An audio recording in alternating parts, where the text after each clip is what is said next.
Football season in Europe with soccer kicks off this month. And of course, football season in America with the NFL is around the corner. And Carmine Bianco has a great deal up at WagerTalk. Get all of Carmine's soccer and NFL plays through the end of 2021 for only $6.99. This package is normally priced at $13.99, but is available for a limited time at this special price to lock in football in the eyes of both Europe and the US. Carmine is off to another winning year in soccer and is looking to close out the year with a profitable run in soccer and football. Join him now at WagerTalk.com with this special package before it goes back to regular price.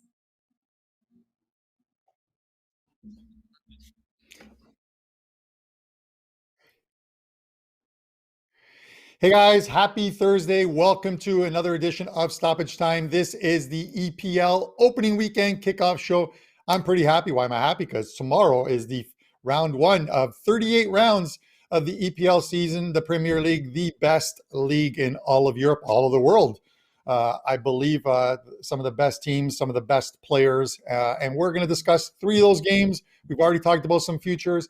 Here to discuss them with me are from SportsMemo, Pavlos Laguretos, and from WagerTalk.com, Kevin Dolan and Nick Borrman will be slotting into the show shortly. We'll get his thoughts on these games as well. Let's bring them in. Pavlos, my friend, I'm going to start with you first. You mentioned on Tuesday's show, 6 of the last 8 UEFA Super Cup games have gone to extra time, and lo and behold, 1-1 extra time and penalty kicks before Chelsea got the win and the Super Cup title. Yeah, I love it. I think we gave out the both teams score, the draw, maybe the 1-1 correct score. I'm not even sure if we did that, but yeah, it was an exciting Super Cup final. Of course, I'm sad a bit because Ziyech was injured, but yeah, 6-1 over the last week. I have a 3-unit play up for today's Europa League matches, and I also have an EPL package for this opening weekend. So I'm really excited. Bundesliga is also starting. France is also starting. Coppa Italia is up. A lot of leagues are coming, to life, and it's the most exciting time of the season for me, at least. Yeah, you are correct. La Liga and Bundesliga start this weekend as well. At the end of the show, we'll do a quick roundtable on some Bundesliga futures with all 4 of the crew here. Obviously, next week is when the Italian season kicks off. They're starting a week late. I think they're still celebrating that Euro Championship win there, so they've given themselves an extra week off.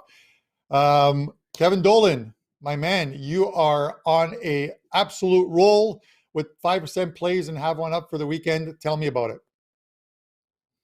Yeah, what's the crack, Carmine? Capped off a really good week in Europe. Actually, this week, same as Pavlos, over Tuesday, Wednesday, we cashed all of our top plays, including last night's winner.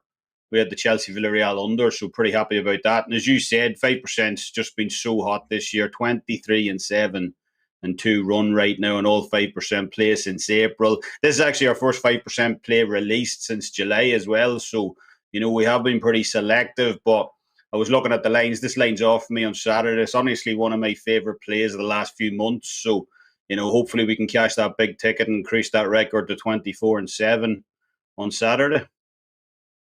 All right. Looking forward to it. I'm going to mention there is still about an hour left. If you watched Tuesday's show, you'll know that we did a 3-in-1 capper special where you can get 6 total plays. They all go today. First one kicking off at 11 a.m.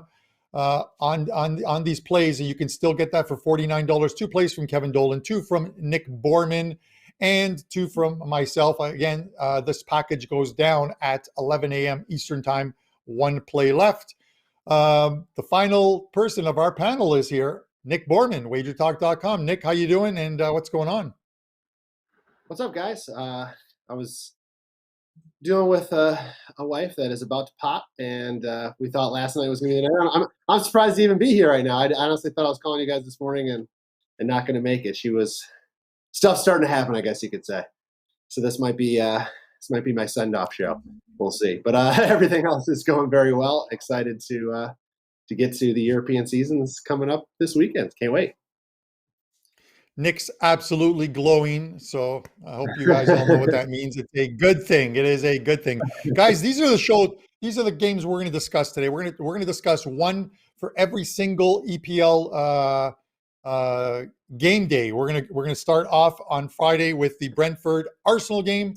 We'll go to a Saturday game, Chelsea and Crystal Palace, and then we'll finish it off with the Harry Kane sweepstakes on Sunday as Tottenham host Man City. So those are three of the games. After the next game, I am going to give you a promo code for myself as the show capper. I have a 5% play going this weekend, and I will give you a coupon code for 50% off that play. But let's get to EPL because that's the most important thing right now. Brentford and Arsenal. The line in this game, Brentford plus 320. The draw is plus 275. Arsenal minus 120 is a short-priced road favorite, and the total here is 2.5. Pavlos, before I go to you first on this one, a little story about this Brentford side that is finally in the Premier League. This is a team that it goes way back with this team. This is a team playing in a small little stadium, surrounded by rail yards, 5,000 stadium max, I believe it is. But this is a team where back in the day, the only meals the players had were beans on toast and spaghetti on toast. This is a true story, Pavlos. A gambler who was a fan, a professional gambler, kept the team afloat with donations and winnings, and this team eventually made their way through from the lower leagues into League One, into the Championship, and now the Premier League, and they take on Arsenal. Final note, opening weekend, the last 10 years for teams that have been newly promoted, 3 wins, 20 losses, 7 draws. Opening weekend hasn't normally or typically been a good time for these newly promoted teams, but this is Arsenal. So give me your thoughts on this one. Yeah, that sounds like a breakfast of champions. I mean, you have to go through tough times, to rise up, right? So, yeah, Brentford, they did an excellent job last season. They finished third in the championship. They had the best offense in the league with 79 goals. They conceded just 42 goals, which was the fourth best defense. 21 of their 46 matches had over 2.5 goals with an average of 2.6 goals per match. 26 of their 40 of those of all their matches, because they also played 3 playoff matches in order to grab the promotion ticket. So 26 of the 49 matches had both teams to score, with Brentford keeping just 18 clean sheets, throughout the season. So they have a great. They had the league's top goal scorer, Ivan Toney. The guy scored, I think it was 31 goals and handed out 10 assists, which is a great, a great piece to have when you reach the Premier League, like Norwich had Pukki a couple of seasons ago. Of course, he underperformed a little bit. Pukki's back in the EPL, but he's just a couple of years older. But anyway, Arsenal, they did a crappy job last season. They didn't even get a European ticket for this season, so we all expect them to be very, very careful this season. Maybe throw their focus on reaching the top 4 and grabbing at least a Champions League ticket for next season. So Arsenal, they didn't do a lot of changes in their lineup. Of course, they lost Odegaard, who his loan ended. They did bring a couple of players at the back line. They sent away David Luiz, who was a liability, at least in my perspective. So I think this is not going to be an easy match for Arsenal, but I think that they eventually have what it takes to win. However, Brentford, they were great at home last season. They had the 3rd best home record with 12 wins, 2 losses, and 9 draws. I think this is going to be an over match. That's what I like here. I like the over 2.5 goals. Arsenal, even though they were crap last season, they still had a pretty solid defense. They conceded just 39 goals, which was actually the 3rd best defense in the EPL. So, this might be a shaky match to start the season. Arsenal should be able to win this, but I'd like to see what Brentford have before taking any big leaps. So I like the over here. I think that Brentford's attack will show up in this match. Arsenal were not the best team on the road last season. They were actually better on the road than they were at home. But I think that this match will have goals from both sides, and quite possibly another goal that will push this to over 2.5. All right, Pavlos Laguretos of Sports Memo. He's got an EPL card that you can find over there. Just visit his Cappers page. Nick, I think we talked about this on one of our EPL preview shows. The pressure's got to be on Arteta because, number one, there's no European play, so the focus is clearly on the domestic league and some of the domestic cups. His lineup should be the best lineup he can put out there week in, week out. Not having to worry about resting players for travel in Europa League or travel in Champions League. I think a top 4 spot is likely out of the question. I think the goal should be, after back-to-back 8th place seasons, is maybe a top 6 and back into European play. Thoughts? Yeah, I would say Arteta finally has his fingerprints truly on this team. A lot of the guys that were due to be re-signed have been re-signed, and he, basically had his hands involved in the personnel of who's staying and not. And Pavlos alluded to the fact that they addressed or tried to address their biggest weakness, which we all make fun of them every show we could last year on their defensive side. But Ben White coming over from Brighton, Lakanga from Anderlecht, and Tavares from Benfica are all good defensive players that hopefully should help that back line. Of course, it may take a little while to gel with one another, but they're trying to address that issue. Brentford, they're an interesting team for me. I think they have potential to make a little splash in the EPL. We know they're not going to, be a top half team by any means, but could they, survive a season up here? I think they have the tools to do so. They've made a few offseason moves as well. They knew they needed some speed along the winger. They got Wissa, who's a winger from Lorient, in here. They've strengthened up their back line with, I think it's Aher. Is that how you pronounce it? From Kevin's Celtic. And they have Onyeka as well, who's from their sister club, Midtjylland. So they've made it, some signings that they thought were weakness. When when you come to the Premier League, it's a big jump from the Championship as far as speed goes. So they kind of looked at that and tried to address those as much as they could. I mean, it's a low-budget team, and you can't go out there and get the biggest name guys around, of course, but they're trying. I think they have potential. They finished third in the table last year in the Championship. They won the playoff to get here. They actually had the best expected goal differential in the Championship by quite a bit, though. They were plus 38.4 goals to the good, the expected goals to the good, which was 9 goals better than Norwich, even though Norwich ended up winning the league and had an actual goal differential of +2 over Brentford. So just, the underlying numbers are there for Brentford. They look clearly like the best team, even though they didn't necessarily get there in the standings, coming out of the Championship. And I do think they have a decent chance. However, for this game, it's hard to say. Carm, you alluded to that great stat at the beginning of 3 wins, 7 draws, 20 losses, so that would be a 10-20 record against this spread of catching a half goal. So it is going to be a tough task, and it takes a while to adjust to the Premier League, and this is their first game ever here. So, there's a lot of nerves, a lot of excitement, and it's kind of hard to predict what's going to happen in this game. So I'm keeping my money in my pocket here, but it's probably more than a gut feeling than anything. But I actually think if I was going to bet it, I'd take Brentford plus a half a goal. Just, again, probably, a gut thing more than anything else, and just not sure yet with really Arsenal. But I'm wishing for Brentford to have a decent year, but I'm going to stay away personally from this one. All right. That's Nick Borrman of WagerTalk.com. Kev, I'm going to go give you the final word on this from you guys, and I'm going to give you I'll give my thoughts on this game quickly, along with a coupon code for the weekend. Surely you have had beans on toast. Believe it, I've actually had it. Back in my younger years, dating an English girl, breakfast, and she brought out beans on toast, and I was looking around for where is the bacon? There is no bacon here. Mm-hmm. But I've had it, so I haven't had spaghetti on toast, and will never have spaghetti on toast. What kind of beans are you talking about? Is it green beans or baked beans? What kind of beans is it? Baked beans. Baked beans. Nick, come on, Nick. Honestly, it's a great meal. I've often had beans on toast with brown sauce, man. I love brown sauce. But in terms of this game, look, I think it is one of the trickiest games on the board for this weekend. I have gone back on this game back and forth a few times. Initially I was looking towards taking Brentford catching 3/4 of a goal at one point. Look, the guys said it. Excellent defense last year in the Championship, allowed just 8.6 shots per game on average there.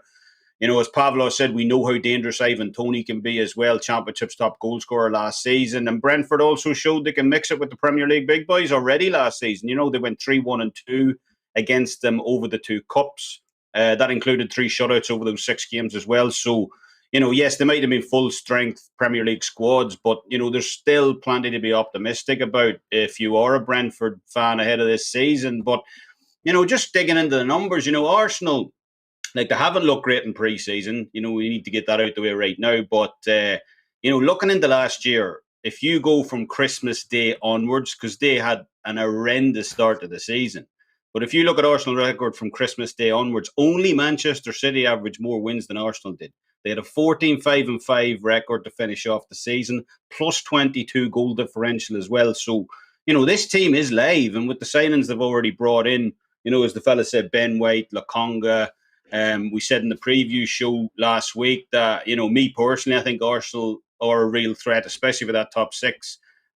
So, with that back half record last season, they do look strong. And, if I was playing this game, this probably won't make my card, but if I was playing it, I would be on Arsenal. Like, they absolutely destroyed Fulham last season 3-0 in the opening game, before the wheels came off at the start of last season. And, Arsenal are kind of always good value to beat up these newly promoted teams. That's their kind of MO in these type of matches. And it's just the fact, look, it's Friday night, first game of the season. That community stadium will be in full attendance as well. So it's just got to be a pass from me until I see both teams. But it would be a definite lean to Arsenal here.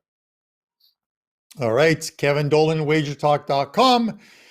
Thank you for some more actionable info. I'm going to give you my thoughts on this game, Arsenal and Brentford.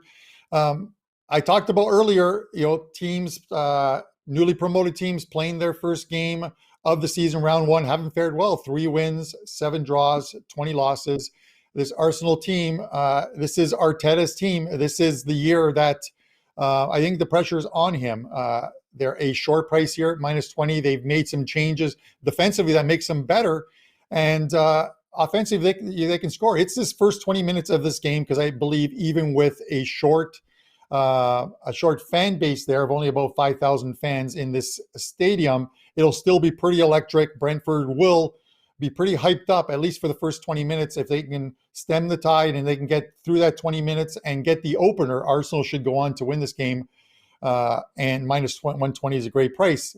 An interesting fact, Lacazette can become the first player in the Premier League to score on opening night 3 times. There are a bunch of players that have done it twice. He's done it twice. He can plus 150 to score a goal in this game. I might put a few dollars on that. So Arsenal -120 is the play for me here. Guys, on the weekend, I have a 5% play. We have a Thursday feature where it's a show special, the capper of the week. You can get 50% off of his 5% play on the weekend by using a coupon code. The coupon code for this is ST50. So ST50 will get you 50% off that play on the weekend. That play goes on Saturday. So take advantage of that deal at WagerTalk.com on my capper page. All right, guys. Saturday game. Speaking of Saturdays, another big one, Chelsea, Crystal Palace. Now, the price on this currently is Chelsea -450. The draw is +500. Crystal Palace +1200. And the total here is 2.75.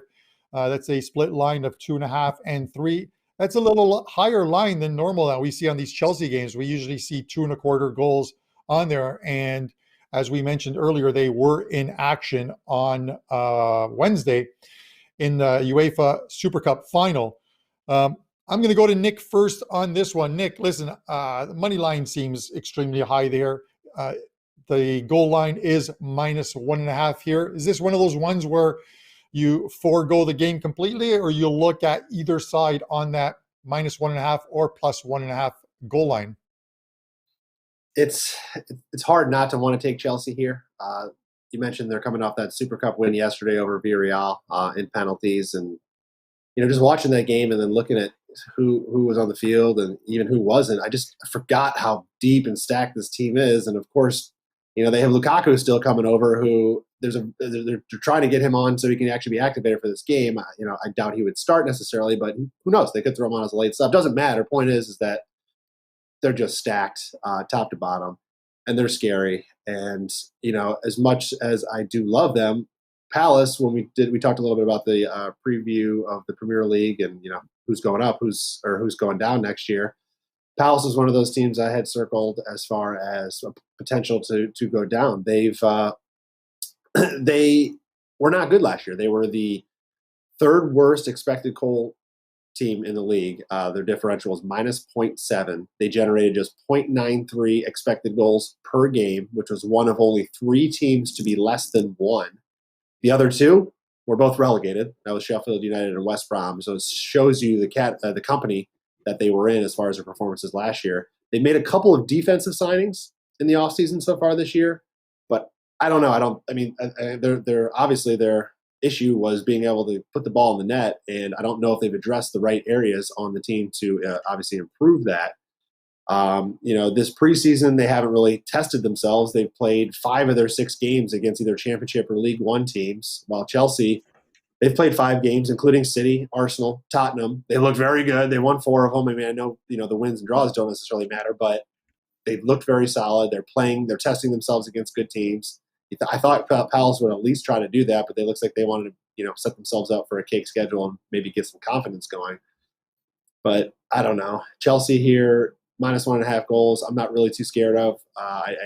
Not excited about it, super excited about it in week 1, but it's hard to make any argument in my head to get behind and want to back Palace. Carm, you mentioned the total. I think we saw this a little bit last year at the beginning of the year. Of course, it was a different manager at the time, but a lot of their games were lined high, and that was because they have so many good players on the team. Everybody thought they were going to come out offensively, and maybe this has something to do with Lukaku. I don't know, but I think as the season goes on, those totals will probably come down for them. But I like Chelsea minus 1.5 goals. Yeah, Nick, I think I tend to agree on that as well. And, last year, obviously, it was Frank Lampard. The philosophy and how they played the game was much different. Thomas Tuchel is more of a setup coach. He played defensively, counterattack, and don't sacrifice your defense for offense. And they got it done with we saw a lot of games, 1-0 wins. The wins over Man City, most importantly, obviously the Champions League win. And speaking of Champions League win, someone who had Chelsea to win the Champions League at 16-1. Let's bring him in, Kevin Dolan, with his thoughts on this thing. Kev, before I throw it to you, I'm going to say you talked about how Crystal Palace could be in trouble this year. And the more I thought about it and the more I looked at their, obviously their early schedule, I think I have to agree with you. 6 of their first 9 games this season will be against top 6 squads. It's a killer start to their season, and one where if they don't pick up a lot of points, they could quickly find themselves in a deep hole like they did a few years back before saving themselves with a late run.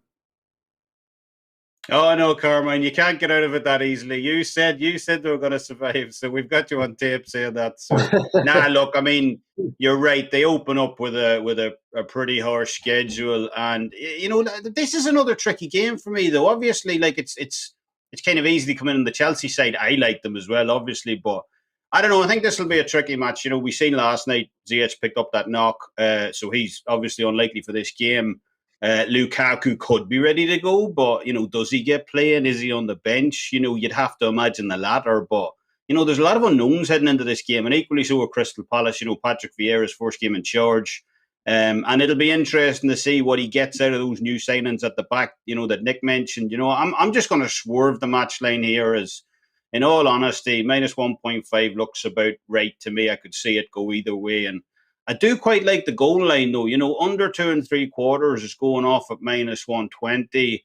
And I'd be more than happy to take a piece of that under here. We've talked incessantly, about how good Chelsea are defensively. But, Crystal Palace also look better of late, especially in the preseason. They had the league's 3rd worst goals allowed and expected goals allowed last season. They were shipping way too many goals, not only not scoring, but they were very leaky at the back. And that's something that's obviously been addressed by bringing in these 2 central defenders.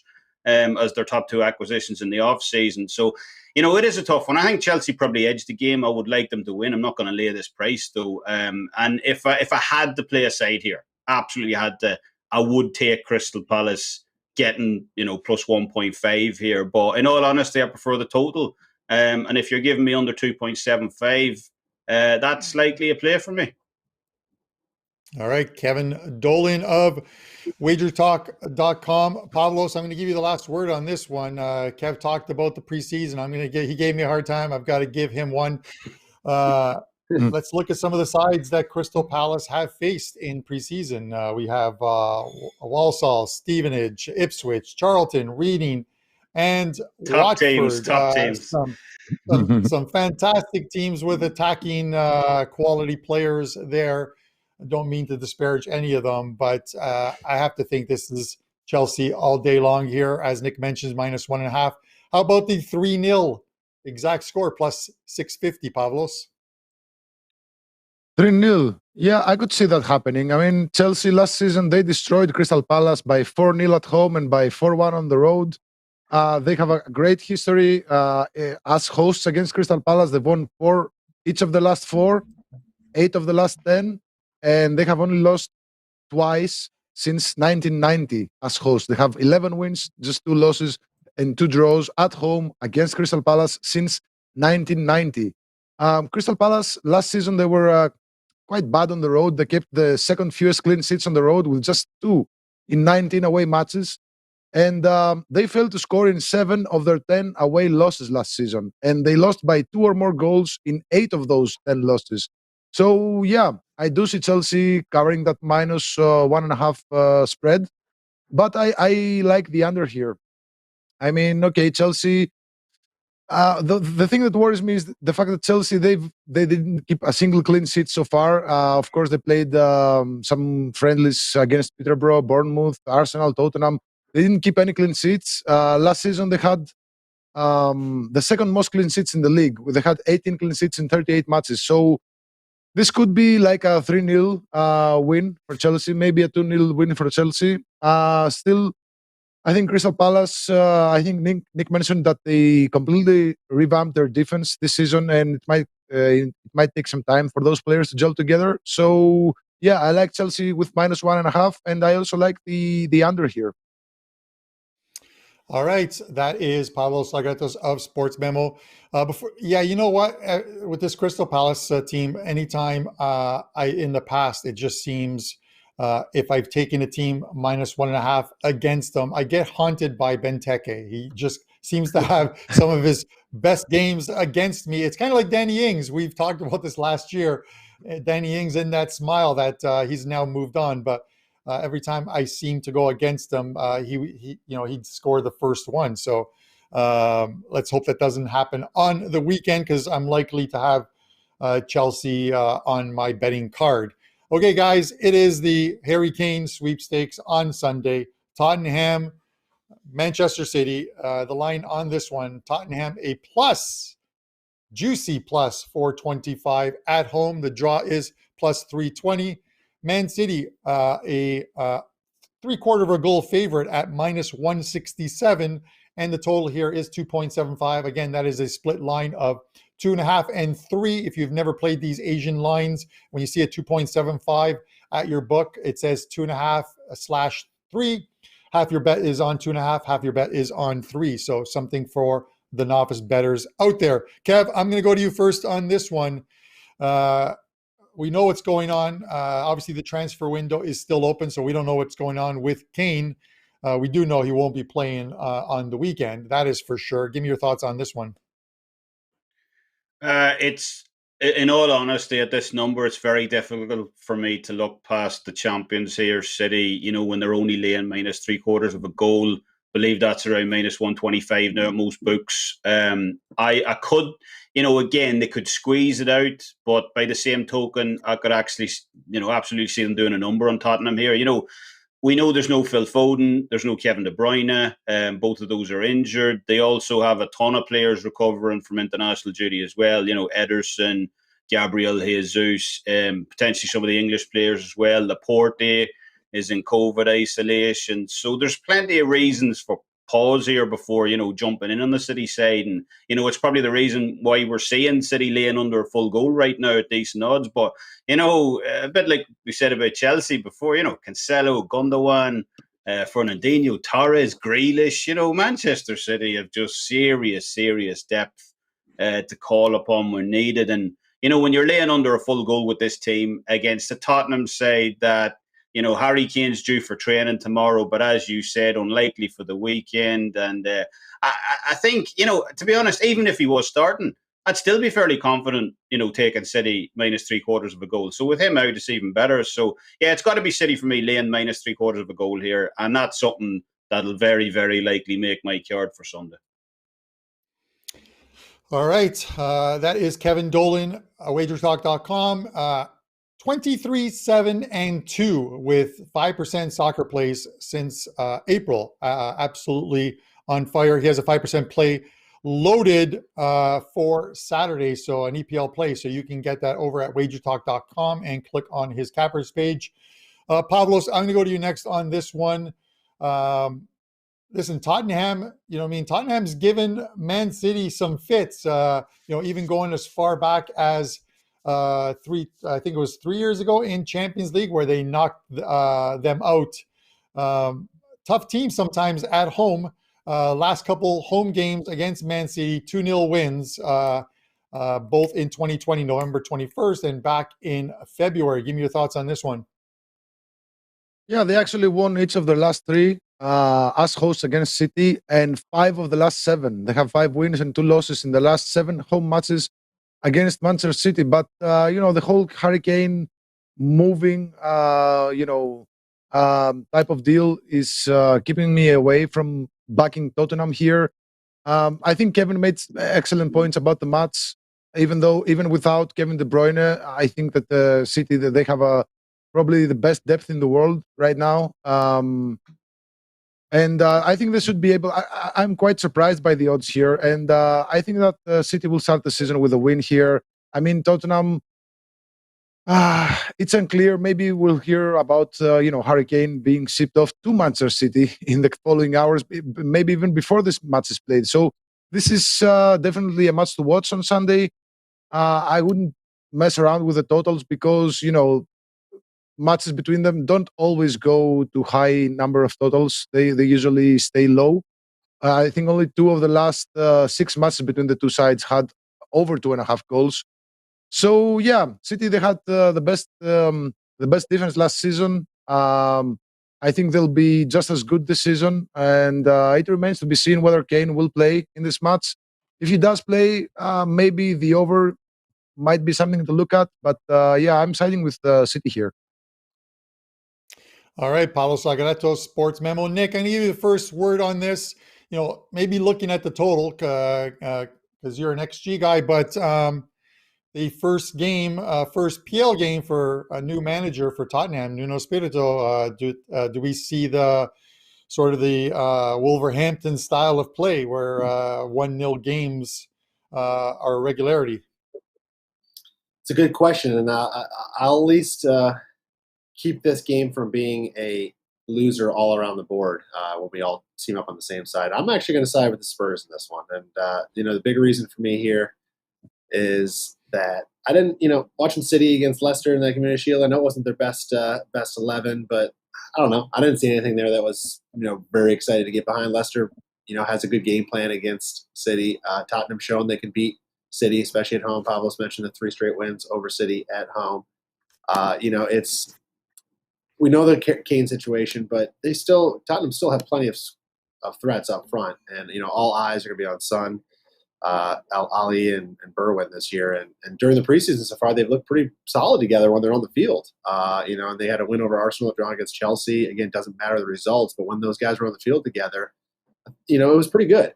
And City, we don't need to talk about them. They're obviously the champions. They are as good as anybody out there. They've added Jack Grealish. Probably at some point you're going to add Kane, you would think. Won't be here for this match, of course. But I just don't like laying a full goal because I'm going to take Tottenham at +1 goal, which you can still get at about -125.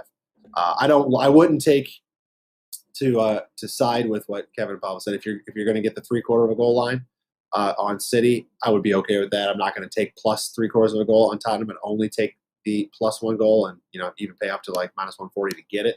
I don't necessarily fully trust it, but at least that way, at worst case, I think is going to be a push. But Tottenham, I think, are a team that might surprise a little bit this year. Might play a little bit better than they did. Actually, they overperformed a lot last year, but I think they'll be a decent team to make a run into the top 6. Last year, this year they only have the Europa Conference, which I have no idea how they're going to treat that competition this season. But I like them here in this game to keep it close, cover that plus 1 goal. And if anybody didn't watch our show, I think it was last week when we talked about the Premier League futures, Son, keep your eye on him. He's a great value as the Premier League top goal scorer this year with Harry Kane out of the question. He already put up 17 and was either the 4th or 5th, I forget, top goal scorer last year, with Kane being the top. So a lot of chances going to be coming his way. So I think there's good value in him as well. But I'll take Spurs plus 1 here. All right, there you have it, some actionable info from Nick Borrman. Guys, before we get into some Bundesliga futures, as that also kicks off this weekend, just want to quickly, once again, mention the coupon code, the Capper of the Week segment. You can get 50% off my play on Saturday by using coupon code ST50. ST50 will get you 50% off that $35 play that goes on Saturday. All right, guys, Bundesliga kicks off as well this week and weekend. I'm going to go to you guys for some futures. Kev, I'm going to go to you first, but I'm going to mention, I looked at, obviously, Bayern Munich is a big price to repeat, so I'm not going to go there and look for a team to beat them. I look at these goal scoring, the top goal scorer props, and Lewandowski is minus 200. Obviously, he's going to net a slew of goals. Holland plus 400. Can he get in what will likely be his final Bundesliga season? Can he get that goal scoring title at plus 400? I think it's got a shot. The only thing I worry about here is when that second transfer window opens up in January. If he gets moved, we saw what happened with Timo Werner and stuff. Sometimes we see a player play out the season when he's going to move. You just don't see him scoring towards the latter part of the season. I'm not really sure how many goals we saw from Timo towards the end, but give me your thoughts on either a top scorer or any other futures bet that might be available. Yeah, well, look, as you said at the top, Bayern are unbettable here. Look, I really like Julian Nagelsmann as a coach. Upamecano, one of the world's best defenders, actually 16 million cheaper than Ben White as well. So quite the bargain there. But, minus 600, you can just forget about that price. And, Pavlos touched this market actually when we covered the French League One outrights, I believe, to win outright without Bayern Munich. And that's a fairly interesting market to me. I think Borussia Dortmund are the play in that market at minus 138. They have the same wins as Bayern from February the 1st on last season. They were second in expected goals, second in total points, third in expected points. You said it, they still possibly got the world's best striker in Erling Haaland as well. So I know in previous videos, we've touched on the fact how good a marker XG is in terms of determining futures bets in these kind of markets. And at first glance, going back to last season, RB Leipzig, if you looked at last year's metrics, they were a standout team. They won the league on expected points, even over Bayern Munich. They won on expected goals against on defense as well. And that's something I'd usually be all over the value in. But, in my opinion, they've just lost too much in this offseason. Nagelsmann's gone, Upamecano's gone, Konate's gone to Liverpool as well. And I just don't see them challenging for this season's title. So, Dortmund, minus 138 to win outright without Bayern Munich. Oh, that's a pretty good one. I do like that one. I was looking for the stats on, I talked about like Werner and that transfer market and, in the games played prior to his last one, which was, I think, on June 27th was his final game with Red Bull Leipzig, but I couldn't find how many goals he scored after that announcement had been made. Nick, I'll go to you next on this one. Anything that stands out for you, whether it's goal scorers, teams to be relegated, or a team to win the Bundesliga title? It's the Bundesliga is a tough league for futures bets purely because it's so lopsided. And even as Kevin alluded to with the take Bayern Munich out of the equation, I'm not going to get behind a team laying minus 138 for a future bet. It's just, I don't know. I don't want to tap my money for that, but I don't have a problem with his selection. I think it's probably the right selection. But, if you're going to look at what you could possibly do here is, take Dortmund, and if you still do like Leipzig, which I think they have a decent chance still this year. I know they lost a few, but they also added a few players. Andre Silva from Frankfurt's a great goal scorer, and Angelino from Man City, a couple others. So I think they've replaced what they lost. The coach being gone is going to be a problem. But Bayern the last couple seasons haven't started out of the gate as the champions, and perhaps you could wait, couple weeks and see what happens, and maybe, just maybe, you can catch this team at closer to even money after 4 or 5, 6 weeks. Probably not even going to get that low, but definitely could have a chance to get lower than minus 500 or whatever it is right now. As far as goal scorers go, it's two. It's Lewandowski or it's Haaland, and the value you'd have to argue is going to be with Haaland. He's +4, or he's 4-1 versus laying minus 125 on Lewandowski. Then again, Lewandowski gets all the penalty scores. I mean, just Bayern scores a lot. So, if anything, I would probably take Lewandowski as the top goal scorer. I just don't. He's proven in his years too that he's durable and he doesn't get injured that much either. So there's a good chance he'll be there all year long as well. But otherwise, hold on to Bayern. Maybe wait for them a little bit later. Hope for a slow start, and then you can get behind them a few weeks in. All right, Nick Borrman, Wager Talk. Final word goes to Pavlos. Pavlos, any of the markets? I know you're a huge fan of, this is to be relegated. The price +350 on Cologne. They're a huge, if I pronounced that correctly, you're a huge fan of them last season. I know for a fact through all of our chats. But thoughts on that and any other future? I love it.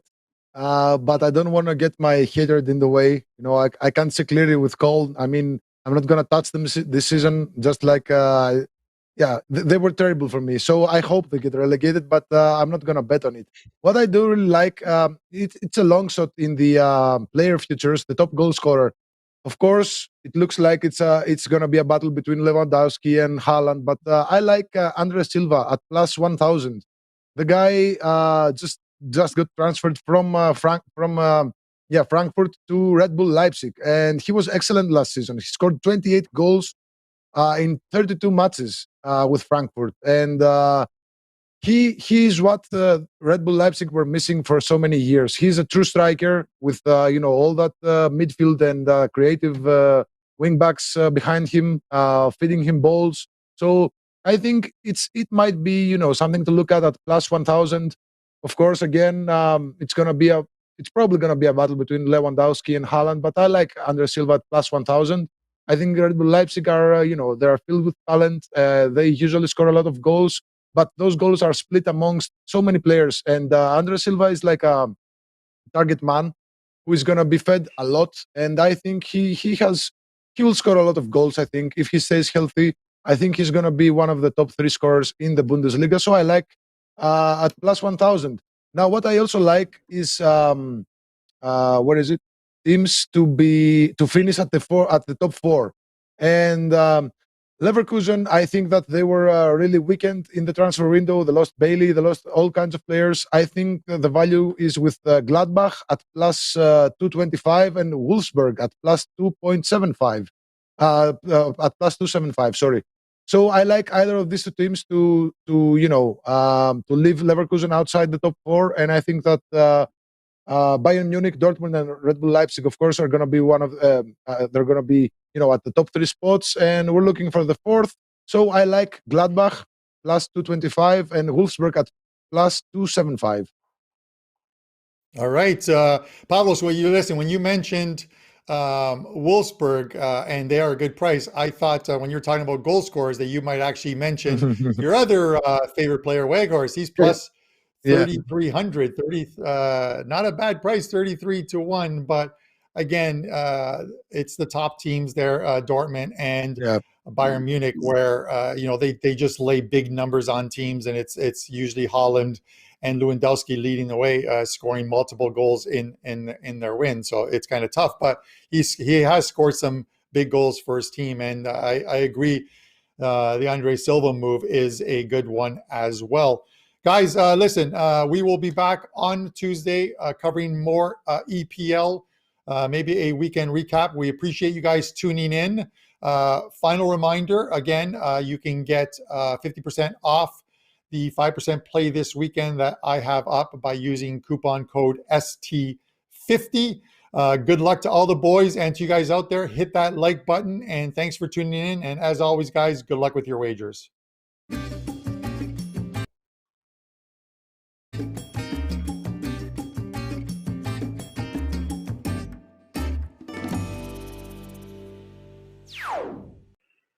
Tuesdays is known as $2 Tuesdays at WagerTalk.com and SportsMemo.com, where you can get the hottest handicappers, best bet, or daily package for only $2.